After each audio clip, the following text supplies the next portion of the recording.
भारत और चीन के बीच सीमा पर अब भी तनाव है। ड्रैगन से कई बार कूटनीतिक और सैन्य स्तर की बैठक हो चुकी है, लेकिन वो वादा खिलाफी में माहिर है। चीन कैसे भी करके भारत के इलाके में निर्माण कार्य करना चाहता था, लेकिन भारतीय सेना के जवानों ने हर बार उनकी नापाक कोशिशों को नाकाम कर दिया। अब स्थिति ऐसी हो गई है कि जैसे खिसियानी बिल्ली खंबा नोचे। भारतीय फौज पूरी तरह से तैयार है और लाइन ऑफ एक्चुअल कंट्रोल पर तैनात है।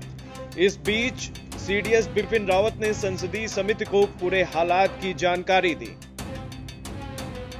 सीडीएस जनरल बिपिन रावत ने एक संसदीय समिति से कहा कि देश की सशस्त्र सेनाएं पूर्वी लद्दाख में वास्तविक नियंत्रण रेखा के पास किसी भी स्थिति से निपटने और कड़ाके की सर्दी के दौरान भी तैनाती के लिए तैयार है। शीर्ष कमांडरों के साथ संसद की लोक लेखा समिति के सामने भी वो मौजूद रहे और हालातों की जानकारी दी। सूत्रों ने बताया कि ऊंचाई वाले इलाकों पर तैनात सैनिकों के लिए कपड़े की खरीद के मुद्दे पर वो उपस्थित हुए। खबर के मुताबिक चर्चा के दौरान पीएसी के कई सदस्यों ने जनरल रावत से पूर्वी लद्दाख क्षेत्र में भारतीय और चीनी सैनिकों के बीच गतिरोध के बारे में जानना चाहा, जिस पर सीडीएस ने कहा कि सशस्त्र बल किसी भी स्थिति से निपटने के लिए तैयार है।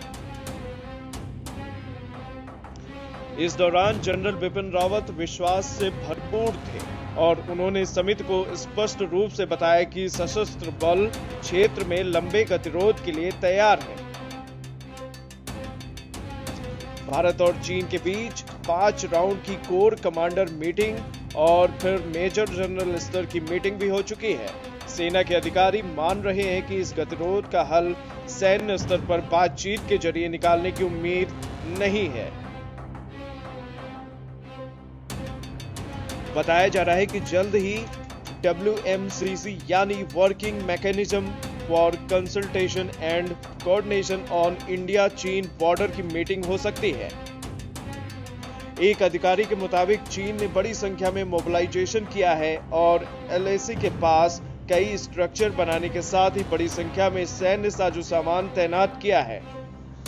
ऐसे हालात में लगता है कि उसे भी पीछे जाने के लिए कुछ ठोस वजह चाहिए। बिना कुछ हासिल किए अगर ड्रैगन पीछे गया तो ये चीनी राष्ट्रपति की इमेज पर भी सवाल होगा, क्योंकि चीन ने पिछले 3 महीनों में लॉजिस्टिक पर बहुत खर्च किया है और होना भी ठीक ऐसा ही है।